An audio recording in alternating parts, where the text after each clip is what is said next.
everyone, AmberFrmThVault here. Welcome back to more Medieval Dynasty. We're going to jump right back in, so I'll see you back in just a second. Alright, so here we are. This is the next one that's fallen. So I'm going to grab all this wheat, because this will be useful. This is another one where you can sell it if you want, or you can go ahead and keep it. I personally sell everything that I'm not using right now, just because I find that having money in this game has been more important to me than having, like, free stuff. But it's totally up to you. Like, everyone obviously plays differently and whatever you value. All right. Oh, there it is. I was going to say, I feel like we're coming up to the logging camp. We sure are. So let me grab these mushrooms. Trust me, having the mushrooms and having St. John's wort on you is worth it. I try to always have those, so. This is probably going to fuck. I forgot that you have to take instead of grab on these. This is probably going to fuck with my carrying capacity.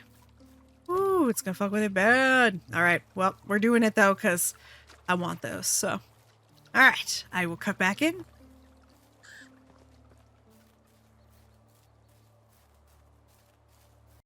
All right, so here we are, Dobrynija. All right, so hello. What can I do? What can I help you with? Sorry. Hi, you're Dobrynija, right? Nice to meet you. I'm Rasamir. That's right. Nice to meet you too, Rasamir. What brings you to me? Unigost told me you can fix me up with some food. I haven't eaten a proper meal in weeks, or hunger, thirst, and Unigost. Let's go with the first one. Well, it depends on what proper means to you, but I can offer you something warm and filling. That sounds more than amazing. There you go. Now tell me something about yourself. How do you know my husband?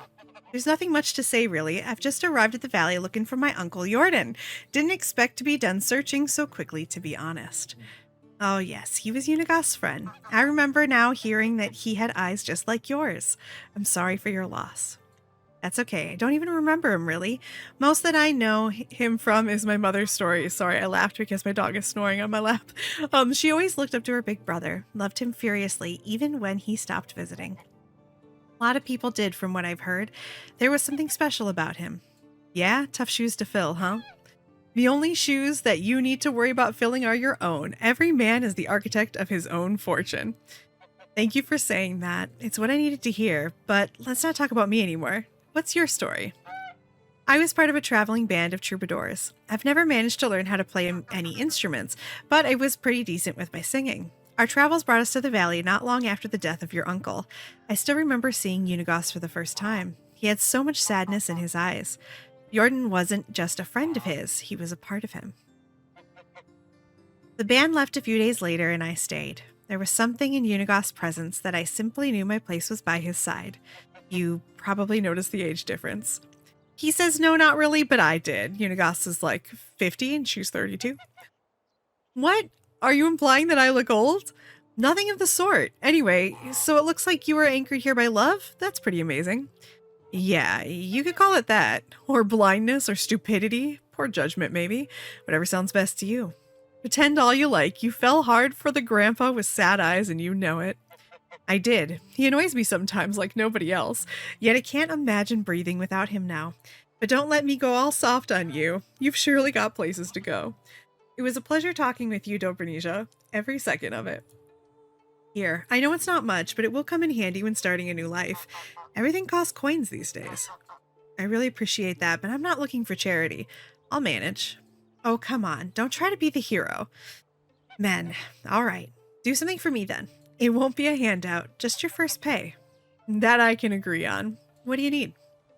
There's a farmer in the village called, oh gosh, I do not know how to say this. Yaronija? Yaronia? I have no idea. I'm not good with anything other than names like Bob. She usually supplies the tavern with rye. We're just going to call her Jay. But I haven't got anything from her in a while. My stock is almost gone, and you don't even want to imagine what would happen if these people run out of beer. All right, consider it done.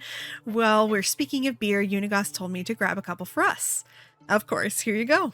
Great, thank you. He promised to tell me some stories about Jordan. Oh, I see. Well, in that case, thank you. Obviously, she gave us more. Hello there. All right, we're going to ask her real quick. Products here. Aren't I the best products here? And we're going to sell some stuff. The feathers will come in handy eventually, but not right now. We also only need to give 2 of these to Unigos, so we're going to sell 4 of them. I'm going to sell this. You might be wondering like why I'm selling a lot of this stuff. Oh shit, I actually didn't mean to sell her. Ooh, that was a mistake. There was one thing I didn't mean to sell her that I just did. It was the potion of instant healing. I actually want that. I'm going to sell her the rot. I'm going to sell her the salted meat. Like I said before, I don't really in this game keep things that I'm not currently using just because I don't think it's worth it.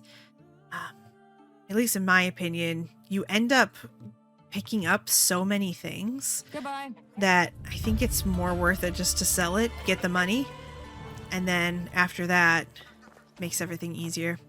All right, so let's go talk to him first. Then we'll go find Jay. All right, so hey, Unigos, you're looking at the proud house owner from the valley, and I'm back bearing beers. A job well done indeed. All right, let me wet my throat with this amber goodness and start reminiscing. It's so weird that my name is a color sometimes. It's fine. I knew Lord Jordan for 22 years before he died. He was my best and truest friend, a brother actually. I remember the day we met as if it was yesterday. I was 25 at the time, living in the big city of Yellensburg, where I was born. You could say I hated that place, but still, it was the only home I ever knew. Maybe someday I'll tell you more about that. Anyway, I was forced to take care of my own, so I did, doing the only thing I could do, stealing. You were a thief? I was, and a bloody good one, if I might say. Picking pockets was my bread and butter. I could steal a piece of steak right from your fork and you wouldn't even notice. It wasn't greed that motivated me, just survival. But I'd be lying if I said I didn't enjoy the process. Stealing is a crime, no matter the motivation. Oh, you sweet summer child. I'd say you'll want to hear or wait and hear a bit more before getting all high and mighty on me. I'm sorry, go on. We had an annual festival in Yellensburg. It always brought a whole bunch of outsiders to town. You can imagine what that meant for a man in my profession. I could do a day's worth of work in a matter of minutes. I grabbed a few coins here and there, some jewelry, a pair of new boots, and then saw a nobleman with a money bag strapped to his belt. It was basically begging to be set free. I sneaked behind him in the crowd, like I did 1,000 times before. Child's play. I gently grabbed the pouch, did a little shimmy magic, and there it was, sitting neatly in my palm. Just needed to turn around and disappear like always, and then wham! I was punched in the face by what felt like a bull, and I was so shocked I didn't even realize what happened until I hit the ground. My head was pounding. I could barely see straight. And do you know what was the first thing I saw next? Another blow coming? No, a smile. A big, radiant smile on the face of a man with 2 different eyes. It was your Uncle Jordan. The one I took for a nobleman. He stuck out his hand, helped me up, and offered me a beer. All right, so just like that? Or wait, did he realize you were trying to rob him? Let's do just like that. Just like that. I don't get it. That's just how Jordan was. You see, your uncle was deadly clever. Smartest man I've ever known, hands down. He could see the world like nobody else. Predict things. He was always at least a dozen steps ahead of anyone else. So on rare occasion that somebody surprised him, he was intrigued. And he wasn't expecting you. Indeed. Apparently, even despite my failure, I was still the one that came the closest to robbing him, and he liked that. So I'm guessing you accepted his invitation, right? I didn't really have a choice, did I? I was terrified of that guy in the moment, so we went. He took me to the most expensive and most crowded tavern in the whole town. Remember that it was the day of the festival. Even entering that place was next to impossible. He didn't seem to care, though. In a matter of seconds, we were sitting at the table being serviced by 2 barmaids at the same time. It was surreal. In my mind, there was only one explanation. He owned the place. Did he? Not at all. It was his first time in Yellenberg. It all felt like a dream, to be honest, especially with me still being dazed after that punch. I was still sure he was a nobleman. His manners, his clothes, the way he talked and moved. And then he chugged beer like it was a race, wiped his face, with his sleeve, and burped like a drum. He went from lord to savage like that. I don't know if you could even hear me snapping my fingers, but I did. I relived that moment a dozen times until I realized why he did it. It wasn't a mistake. No laziness, no moment of weakness. He wanted me to see it, to understand it. Understand what? That he was full of crap. You see, Raisamir, your uncle was one of a kind. He was a true master of arms, and his weapon of choice was his confidence. What does that even mean? Imagine a closed door and 2 armed guards at its sides, and you want inside. What are your options? You can force yourself in, bribe the guards, try to pick the lock, but Jordan, he just holds his head up high, walks right in, and demands the door to be opened. You're right, that all sounds surreal. I never knew that about my uncle. My mother's stories were quite different. Or, I'm going to be straight with you, it all sounds made up. Let's go with the first one. Because I'm afraid she knew quite a different Jordan than me, than everyone in the pack. Wait, the pack? Oh dear, Racemir. There is so much more that you still do not know. Our story hasn't even really begun. But it's getting late. Come on, you can't leave me hanging like that. It actually doesn't look that late. All right, I'm going to tell you a bit more. After that beer we had a couple more. And then some meat, if I remember correctly. We were talking about our past, our dreams, convictions. Started making some drunken, absurd plans. I thought we were joking, to be honest, and the next thing I remember is waking up in silk sheets. I'm guessing they weren't yours, correct? Are you kidding? It was the first time I'd even touched a fabric like that. The ceiling in the chamber was so high it could fit a giant. Thought I was dreaming. Then the servants walked in. I was ready to flee, but instead of fighting me, they presented me with breakfast. Breakfast? Really? How come? Who did you sleep with? It was all Jordan's doing. I've never found out how he managed to pull it off. Whenever I asked, he just burst into laughter. Even years after, needless to say, I left Yellenberg with him on that day. The first time I went outside the town's walls and never came back. That was the day the pack was born. And 3 years later, there were 5 of us. A real team. A family. We called ourselves the Reminders. Oh, how I wish I could have been there. It all sounds incredible. I've never had adventures like that, and probably never will. Easy, my boy. It wasn't always fun and lovely, but it's a tale for another time. It really did get late. It's not that late, come on, and I'm sure you still have a lot of work to do. Come and find me tomorrow, and we'll talk more. I'll do that. Thank you, Unigos, for everything. All right, we made it. We managed to hear the story. All right.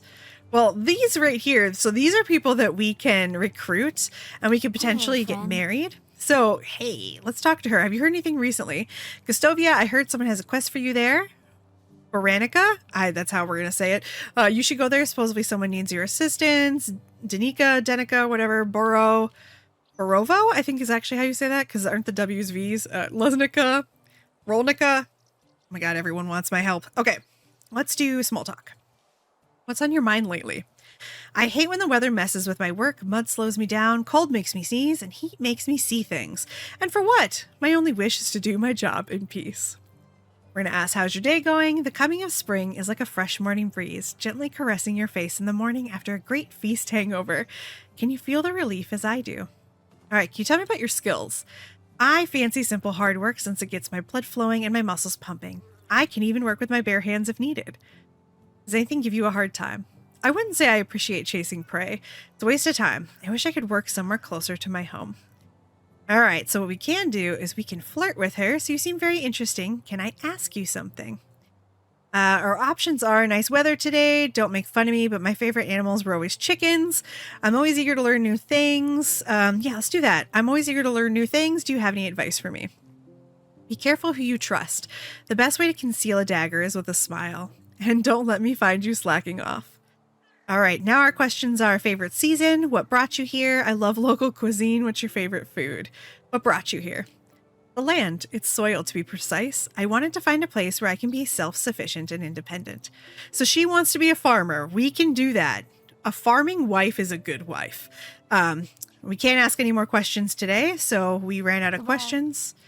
We can ask her to marry us. Here we go. It explains us getting a wife. So eventually we'll get a wife. Let me go. Gentlemen. What? You weren't there a second ago. What the hell? Okay. So eventually we'll get a wife. You have to choose a wife, though, that's in one of those areas, because you can't just choose any random person. They have to not be married. Ooh, I just smacked my... I somehow managed to hit my mouse while I was using it. I have no idea what's wrong with me. So like this woman, we can't marry her. We have to marry someone who's sitting around that campfire who's got that little like people thingy on it. All right. So basically we need to wait and come back tomorrow to talk to Unigost about the rest of the story. What I could do is we have quite a bit of money. I could just go and take the horse and buggy home, and then horse-drawn carriage, whatever, take it home and do some stuff there and then come back. That is an option. I think instead what I'm going to do though is just do a bunch of collection. I'm just going to take a shit ton of reeds and maybe a bunch of, oh, look, we're dirty. Hold on. Look in the lower left-hand corner. We're dirty. So we have to walk into the water to get clean again. Oh yeah, there's some fishes. There we go. Now we're clean. All right. So I think I'm just going to pick up a bunch of, stuff instead. I might set a rabbit trap here, even though I prefer to set it at home. That's going to require sticks, which I don't think I have any. Yeah. Okay. So I think that's what I'll probably do now. And then I'll just try to craft a bunch of things that I can sell. So I'll just try to craft a bunch of, oh God, what are they called? Fuck. Stone knives. I'm just going to craft a shit ton of stone knives. All right, so I'm just going to go ahead and, even though I normally wouldn't leave the rabbit trap here, I would try to build it by our house. I'm just going to go ahead and leave it here. We're going to be coming back here a lot in the beginning. Also, I don't really spend that much time at the house, to be honest, in the first couple seasons, so I'm not too worried about just building shit here. I just want to make sure that the house was in the right place. All right, so right now you can see we're too close to the existing village. So we've got to move this off. Once we get far enough away, though, and we're sufficiently no longer close to the village, quote unquote, we can just stick this down. Okay, so there we go. So we should have a rabbit in there pretty soon. And then I am just gonna, okay, I'm gonna go collect more stones. I'm gonna make a shit ton of stone knives and then sell them. And that's what I'm going to do for the next, enough time. I'm going to do it off screen though, because I don't want to bore everyone with it. Please remember though to let me know what you're interested in seeing. If you'd rather see like what the collection process looks like, what I do, all that stuff. I'm more than happy to do that on camera too, but I figure it's probably pretty boring. So I'll see you back in just a second. Ooh, I'm going to get myself over encumbered before I can even make these things. I need more.